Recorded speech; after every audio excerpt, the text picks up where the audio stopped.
Hello friends, आप सभी लोगों का स्वागत है हमारे यूट्यूब चैनल पर। तो आज हम देखेंगे कक्षा 8 का हिंदी प्रज्ञा यूपी बोर्ड का पाठ 18। पाठ का नाम है नीड़ का निर्माण फिर। तो चलिए हम इस वीडियो में इस पाठ के प्रश्न उत्तर को देखते हैं। प्रश्न है कुछ करने को से प्रश्न नंबर 1 है, आशावान व्यक्ति कभी पराजित नहीं होता है। विषय पर कक्षा में भाषण प्रतियोगिता आयोजित कीजिए। जैसा कि हमने यहाँ पर लिखा है, आशावान व्यक्ति कभी पराजित नहीं होता है। आशा मनुष्य के जीवन की सबसे बड़ी शक्ति है। आशावान व्यक्ति कठिन से कठिन परिस्थितियों में भी हार नहीं मानता और निरंतर प्रयास करता रहता है। वह आत्मविश्वास के बल पर अपने लक्ष्य को प्राप्त करता है तथा अपने भाग्य का स्वयं निर्माण करता है। इसके विपरीत निराश व्यक्ति सफलता प्राप्त नहीं कर पाता। इसलिए हमें हमेशा आशावादी, आत्मविश्वासी और परिश्रमी बनकर जीवन में आगे बढ़ना चाहिए। अगला प्रश्न है दूसरा, किसी पक्षी अथवा घोंसले का चित्र बनाइए। तो आप इसे स्वयं बनाइएगा। अगला विचार और कल्पना से प्रश्न नंबर 1 देखते हैं। जैसे चिड़िया अपना घोंसला बनाती है, वैसे ही मनुष्य अपना घर बनाता है। बताइए, एक घर के निर्माण में किन किन वस्तुओं की आवश्यकता होती है।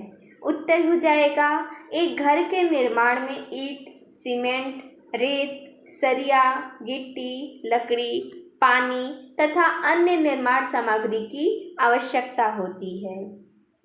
अगला प्रश्न दूसरा है, आशा ही जीवन है। विषय पर 10 पंक्तियां लिखिए। हमने यहाँ पर लिखा है, आशा मनुष्य के जीवन की सबसे बड़ी शक्ति है। आशा ही जीवन को आगे बढ़ने की प्रेरणा देती है।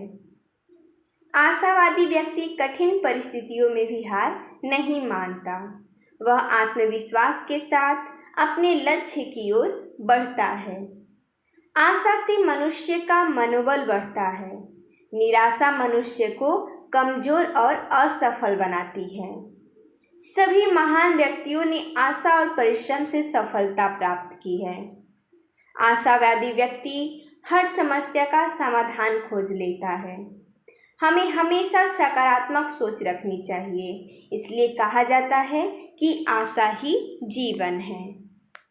अगला प्रश्न है तीसरा, आपके जीवन में कई बार ऐसे क्षण आते होंगे जब आप बहुत निराश हो जाते होंगे।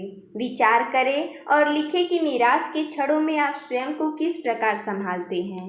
उत्तर हो जाएगा, जब मैं निराश होती हूँ तब मैं धैर्य रखती हूँ और सकारात्मक सोचने का प्रयास करती हूँ।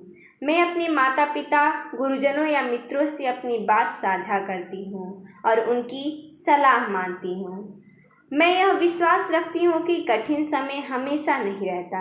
मेहनत और आत्मविश्वास के साथ फिर से प्रयास करती हूँ। इससे मेरा मनोबल बढ़ता है और मैं निराशा से बाहर निकल जाती हूँ।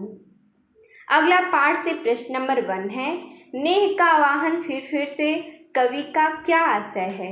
उत्तर हो जाएगा, नेह का आवाहन फिर से कवि का आशय है कि मनुष्य स्नेह, प्रेम और आशा के साथ बार बार नए उत्साह से जीवन में सृजन एवं निर्माण के कार्य करता रहे। अगला प्रश्न दूसरा है, निराशा में आशा का संचार किस रूप में होता है। उत्तर हो जाएगा, कवि के अनुसार निराशा में आशा का संचार प्रेम और स्नेह के रूप में होता है। अगला प्रश्न तीसरा है, निम्नलिखित भाव किन पंक्तियों में आए हैं लिखिए। पंक्ति है, यहाँ पर भाव दिए गए हैं। घोर तूफान और रात्रि के कष्टों से भयभीत जन में उषा अपनी सुनहरी किरणों से नई आशा भर देती है। तो ये किस पंक्ति में आया है, ये हमें पंक्ति यहाँ पर बतानी है। रात के उत्पात भय से भीत जन भीत कड़कड़, किंतु प्राची से उषा की मोहनी मुस्कान फिर। उसी प्रकार अगला भाव है, तेज आंधी के झोंकों के चलने से जब बड़े बड़े पेड़ पर्वत कांपने लगते हैं, बड़े बड़े पेड़ उखड़ जाते हैं, तब तिनकों से बने हुए घोंसलों की क्या स्थिति होगी। तो इसकी पंक्ति क्या होगी, तो बह चले झोंके की कापे, भीम कयावान भूधर, जड़ समेत उखड़ पुखड़ कर, गिर पड़े टूटे विपटवर, हाय तिनको से विनिर्मित घोंसलों पर क्या ना बीती। अगला है प्रश्न चौथा, सतत संघर्ष और निर्माण की क्रियाओं की उपमा कवि ने किससे दी है? उत्तर हो जाएगा, कवि ने सतत संघर्ष और निर्माण की क्रियाओं की उपमा चिड़िया के बार बार अपना नेड़ अर्थात घोंसला बनाने तथा स्नेह के बार बार आवाहन करने से दी है। अगला प्रश्न है, निम्नलिखित पंक्तियों के भाव स्पष्ट कीजिए। अब पंक्ति दिया है, हमें उसका भाव स्पष्ट करना है। पंक्ति है, रात सा दिन हो गया, फिर रात आई और काली। इसका भाव हो जाएगा, धूल से भरे बादलों ने आकाश को इस प्रकार ढक लिया कि दिन भी रात जैसा अंधकारमय हो गया और चारों ओर घना अंधेरा छा गया। अगला दूसरा पंक्ति है, बोल आशा के विहंगम किस जगह पर तू छिपा। इसका हो जाएगा भाव, कवि आशा रूपी पक्षी से पूछता है कि हे आशा रूपी पक्षी, तुम अब तक कहाँ छिपे थे? अब तुम प्रकट होकर मनुष्य के हृदय में नया उत्साह, साहस और आत्मविश्वास जगा रहे हो। अगला भाषा की बात से प्रश्न नंबर 1 है, धूली धूसर बादलों ने भूमि को इस भांति घेरा में ध ध और भ भ की आवृत्ति हुई है। इससे पंक्ति में एक सरसता आ गई है। बताइए यहाँ किस अलंकार का प्रयोग हुआ है? तो जब वर्ण की आवृत्ति होती है तो हमेशा अनुप्रास अलंकार ही होता है, तो यहाँ पर हो जाएगा अनुप्रास अलंकार। अगला है, कविता में फिर जन जन तथा कड़ कड़ पुनरुक्त शब्द का प्रयोग हुआ है। फिर निर्माण करने की क्रिया की विशेषता प्रकट कर रहा है, जबकि जन जन से प्रत्येक जन और कड़ कड़ से प्रत्येक कड़ का बोध हो रहा है। इसी प्रकार नीचे लिखे पुनरुक्त शब्दों का अपने वाक्यों में प्रयोग कीजिए। शब्द है घर घर, वाक्यों में प्रयोग हो जाएगा, राम के राज्याभिषेक पर अवध में घर घर खुशियां मनाई गई। अगला है छड़ छड़, युद्ध के मोर्चे पर छड़ छड़ की खबर रखनी पड़ती है। धीरे धीरे गर्मी बढ़ती जा रही है।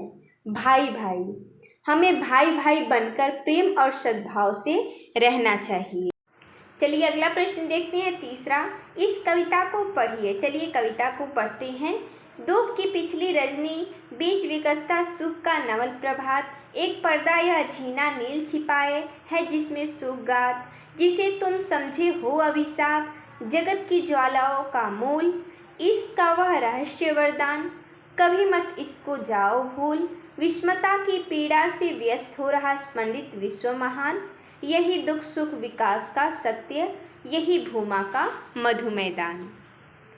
आगे इसी से प्रश्न दिया गया, कविता में आए कठिन शब्दों के अर्थ शब्दकोश से ढूंढकर लिखिए।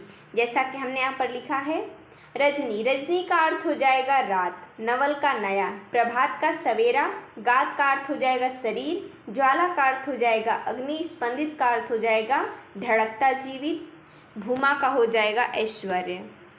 प्रश्न ख है, इस कविता का सार अपने शब्दों में लिखिए।